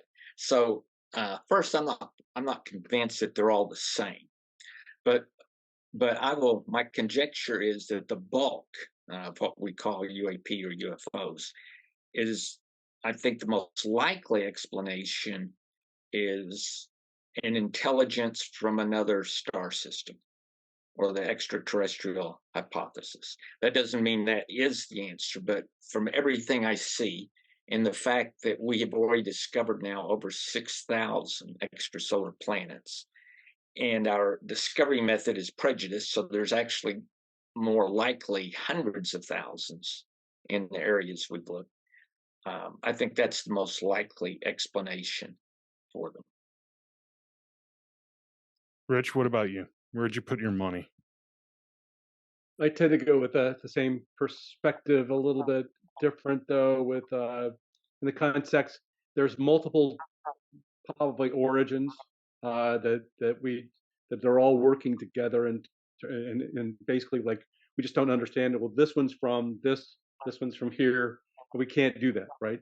And so I also have a tendency to also like side with the idea that when you take a look at, there's a good proportion of beings that have been seeing a round craft or a near craft, or even if you take and you want to consider the abduction phenomena, some of the more serious ones seriously, uh, you'll often hear some people describe them as looking very much like humans in the sense that they are bipedal, they stand upright, their heads are turned a certain way, like forward, like ours. They always seem to go with the two eyes, the mouth, and the ears, and everything else, like pretty much like humans. So I put that in the context of possibly being like a time travel kind of thing, and maybe we're dealing with at least one element of that could be time travel and us from a future time or something like that that's able to maneuver through space time we down the pike, and that could be a logical explanation for it as well. So I don't jump to necessarily saying they're all ET.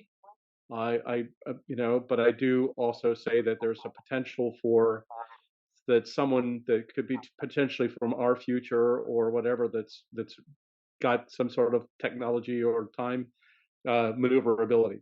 I know that Michael Masters, who I think is an SCU member, has Yeah, an interesting book on this called the extratempestrial theory, where he makes the case that exactly. as an Yeah, evolutionary anthropologist, that if you sort of wind human evolutionary history forward, there's yeah. reason to think that you might get something like what people describe as like the short gray aliens with large heads and small mouths and things like that. So, Yeah, but you also have descriptions of things that potentially could be a cross between a human and something that's like more robotic, if you would. hmm. uh you know and maybe that somehow offsets some of these things. The other aspect of this is that if you take a look at the kind of like the nature of what they're doing, if you think about what we're doing on Mars, we're sending robots and various other things up there to do things. Conceptually, you could be calling some of these craft robotic in nature and probably doing some sort of a surveillance or recon kind of thing, and sending intelligence back or doing something or collecting information or monitoring us or whatever. That seems to be a logical thing that you could come up with as well. That ET is here, but they're monitoring us, if you would, or watching us, or observing us, or something of that nature. Larry, what do you think? Okay, I'll fall in, and this time I'll be more conservative than everybody else. I think it's back to this taxonomy thing. I think there are a lot of phenomena in play that are different, where the origins are different, the nature of the phenomena is different. If I dial it back into the physical characteristics of, we just discussed with Robert's study, real physical objects that we can describe and characterize, what I would say about them is that they reflect intelligence. These are definitely intelligence actors. There's no question about that. There's no question about it being of a random nature. I think we can identify intentions. We can identify agendas. That doesn't tell me the nature of the actor. I think Rich's point is well taken. We can work on intentions without even positing that there's an intelligent entity that's not an AI, that's not this isn't a drone craft, that there's an entity inside these objects necessarily. When you take that next step back to are there intelligence? What are their origins? At this point in time, SCU does not have an origins project. If I ever really got gutsy, I might propose an origins project, because honestly, I think it might be possible to reverse origins from activity and behavior. Not just one origin, not all the possible origins, just one origin. Okay, because again, a lot of phenomena. So I'm not really. I don't at this point in time. I have not seen enough data to allow me to offer an opinion on entities. I have on behavior and activities and intelligence, but I'm not going to go any further than that. So see, I'm usually the one that's out on a limb. Now I feel better. we'll let you stay conservative on this, but that's close enough Okay. to a substantial answer, I think. Okay, I want to wrap up every interview with the same question for our guests, and that is, what books do you recommend for people who want to go deeper than the introductory level sort of texts on the UAP subject? What is something you would really push into people's hands that might introduce a new perspective or a new line of research on this subject for people who are interested and already know a little bit? We'll go with Who do you want to go? Robert. Yeah, Robert's I book. will. I'm going with the book that I released last month, which Okay. is UFOs. A scientist explains what we know and don't know. And I really wrote the book for the individual who's not studied UFOs, and I draw two basic conclusions, which Larry and Rich have mentioned. One is which the objects are physical and real, and the second is that they are intelligently controlled. And those are the two things that we know for certain in my mind. And I go through the book and I explain also how I draw those conclusions. So Who's somebody you rely that's on? What's an author or researcher who you relied on and learned a lot from when you were writing that book? If somebody wanted to go further into the sources that you actually pull from. okay. So there, if I had to name one book that I might have relied on more than another, it might have been UFOs and Government, Hmm. a historical inquiry, Who because wrote that that? is a yeah. Well, Michael Swords was the Yeah, primary yeah. writer on And that. you were a Really, co-author on it. Yeah. yeah, I was a co-author, but that was really for Michael Swords. But uh, that and a couple of other books. Clear Intent is a very good book. Another very good one is The UFO Experience by Hynek. Fantastic. Paul Hill's book on Physics UFOs. and UFOs and physics or something like that, I think. Yeah, along those. And one that's hard to find, but that's very good is the Doctor. Gosh, I'm trying to remember the guy who did all the Missouri cases. Oh yeah, I've got it back there. Let's see. Harley Rutledge. Yes, Yeah. thank you, Rich. Yes. You're Yeah, welcome. Dr. Harley Rutledge. His book is excellent if you can find it. It's hard to find. Well, they can find your book really easily. So Yes, mine is easy to find. what you should turn to first. Rich, what about you? What books would you push into people's hands? I certainly would push Roberts and Larry's. I mean, I'm sitting here with them. Both of them are excellent books that really give you a great understanding of just the historical context, but at the same time, also giving you this perspective, like Robert's talking about, like trying to educate somebody into this whole thing that would allow them to look very broadly and to see where they might go. And I'm sure that Robert's got a lot of citations in it, which would also give them a lot of indications of where that they could go for further information. But um, I, I have a large collection of books myself, being in it for 60 years. So, Yeah, I'm sure. I mean, I've also got like the Hynek's books. I've got like the Jacques Vallée's books, and I've got Robert or Richard Dolan's books, national security, state, and I've learned a lot from like a lot of those different types of books about different aspects of the phenomena that I didn't even consider.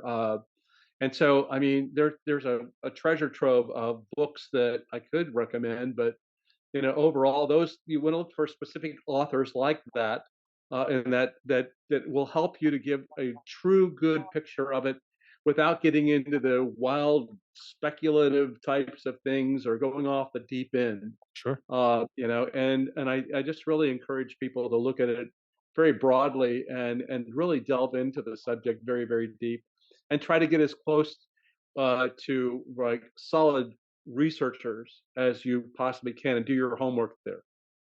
Larry, what about you?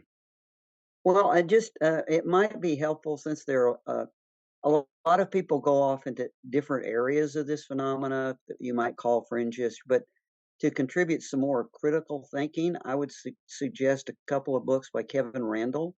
One of them has to do with UFO crashes, and he covers 130 some purported crashes in a very rational and realistic fashion, and I think that would be helpful to people. He also has a book co-authored with a couple of psychologists on abduction phenomena, and I think that's a very helpful book to give you a good solid take on the issues with that from a scientific psychological standpoint.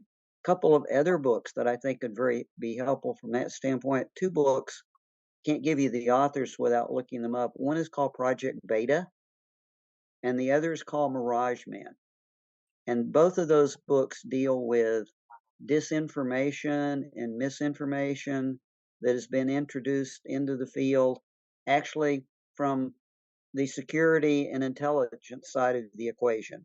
Both of them deal with people that have been badly misled for reasons that have nothing to do with UAPs. And in one instance, a fellow who committed suicide. There is a nasty side to all of this, and if you want to familiarize yourself with what's real and what isn't, those are 2 good places to go. Mirage Man and Project Beta. So I'd recommend those. I think between the 4 of those, that might help dial you in to the science that we're promoting, and give you some focus. Fantastic. All of those books for listeners will be in the show notes. We'll have links to them, and I'll look up authors and ISBNs and all those things so that everybody can check them out. Michael, I was going to Dr. mention the Peter fact that Sturrock. you go ahead. Oh, I'm Go ahead. just saying, and Dr. Peter Sturrock's The UFO Yeah. Enigma. That's an Yeah. excellent book. Yeah. I'm also looking at, in August, I believe, Lou Elizondo's book is going to be released, which I'm kind of like wanting to check out, because you've got it like the lead of a project that's Sure, yeah. kind of like the insider that's coming out and being able to talk about it. So I am looking forward to that book as well. Yeah, in August, this will be out Yeah. well before August, but Yep. fingers crossed, maybe we can talk to Lou. I don't know. Gentlemen, thank you so much for giving your time to have this very long and thoughtful conversation. It has been an absolute pleasure. Thanks, I've Michael. enjoyed it. All right. Thanks, Michael.